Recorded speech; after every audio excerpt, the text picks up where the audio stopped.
5000 doctor Deccan medical college سے doctor بن کے نکلے ہیں، تو یہ صرف مسلمانوں کے لیے نہیں، بھارت کی کامیابی ہے۔ اگر 5000 ڈاکٹر نہیں ہوتے تو آپ بتائیے کیا حال ہوتا۔ اور الحمدللہ یہ ڈاکٹرز نارتھ امریکہ میں بھی ہے، یورپ میں بھی ہے، گلف میں بھی ہے، اور ماشاءاللہ جب ان کی قربانیوں کی داستانیں ہم سنتے ہیں تو ایک قلبی سکون بھی ملتا ہے، ان کے لیے دعا کے لیے ہاتھ بھی اٹھتے ہیں کہ کوئی ڈیکن میڈیکل کالج کے ڈاکٹرز بنگلہ دیش میں جا کر وہ روہنگیا کیمپ میں کام کر رہے ہیں۔ کوئی مجھے بتایا گیا کہ کوئی غزہ میں بھی گئے، غزہ میں بھی جا کر وہ لوگ خاموشی سے کام کر کے آئے۔ میں معافی چاہتا ہوں، میں یہ بول رہا ہوں مگر مجھ سے کہا گیا تھا کہ آپ ذکر مت کریے، میں ان کا نام نہیں لینا چاہتا۔ وہ غزہ میں بھی گئے، وہاں پر بھی کام کیے، اور کام کیسا کیے کہ ان کی فیملی ان کو بول رہی واپس آ جاؤ۔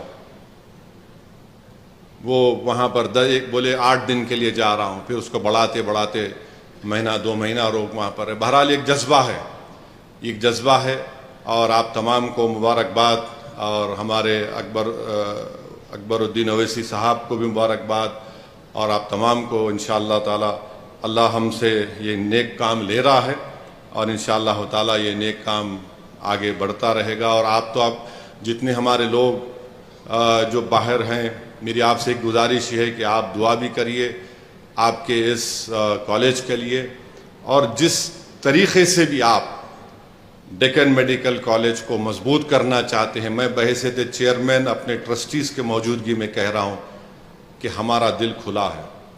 ہمارا ایک ہی مقصد ہے کہ جب ہم اس زمین میں چلے جائیں گے، یہ اطمینان کے ساتھ ہم اس دنیا سے جائیں کہ ادارے پھل پھول رہے ہیں، تو آپ آئیے، یہ آپ کا ادارہ ہے، ہمارا نہیں ہے، کسی خاندان کا نہیں ہے۔ میں ڈس ایگری کرتا ہوں، جو اسی فیملی کا کچھ نہیں ہے، اللہ ہم سے کام لے رہا، ہم کام کر رہے ہیں۔ جب تک اخلاص رہے گا اللہ ہم سے کام لیتا رہے گا، اور یقیناً مجھے یقین ہے کہ انشاءاللہ ہم اخلاص کی بنیاد پر، ہمارے بزرگوں نے اس کام کو شروع کیا تھا، اخلاص کی بنیاد پر یہ کام چلتا رہے گا۔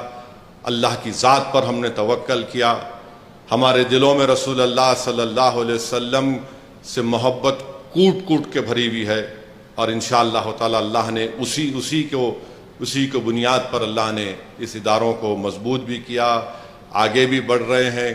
لوگ تنقید اگر ہم پہ کرتے بھی ہیں، الزام بھی لگاتے ہیں، تو یہی وجہ ہے کہ یہ لوگ پولیٹیکل لیڈرشپ کے ذریعے، پولیٹیکل پاور کے ذریعے، پولیٹیکل یونٹی کے ذریعے انہوں نے اپنے گھروں کو لے کر کوئی چیز نہیں لے کر گئے، بلکہ انہوں نے اس ووٹر کو واپس دیا۔ اور ہم نے مجلس نے جو کام کیا ہے نا، ہم آپ کو ووٹر نہیں رکھے، ہم آپ کو سٹیزن وتھ رائٹس بنائے۔ ووٹر وہ ہوتا ہے جو صرف ووٹ ڈال کے گھر میں سو جاتا، ہم آپ کو سٹیزن وتھ رائٹس بنائے۔ یہ مرحوم قائد کی بہت بڑی کامیابی ہے۔ اللہ ان تمام لوگوں کی اللہ ان کی مغفرت کرے جو آج اس دنیا میں نہیں ہے، اور یقیناً اتنے بڑے بڑے نام یہاں پر ہیں۔ دیوی پرساد کو بھی نام دیکھا، بہت غیر معمولی دیوی پرساد کی خدمات تھے۔ ڈاکٹر حبیب اللہ صاحب، ڈاکٹر مظہر صاحب، اللہ ان تمام کی مغفرت فرمائے۔ بہت شکریہ۔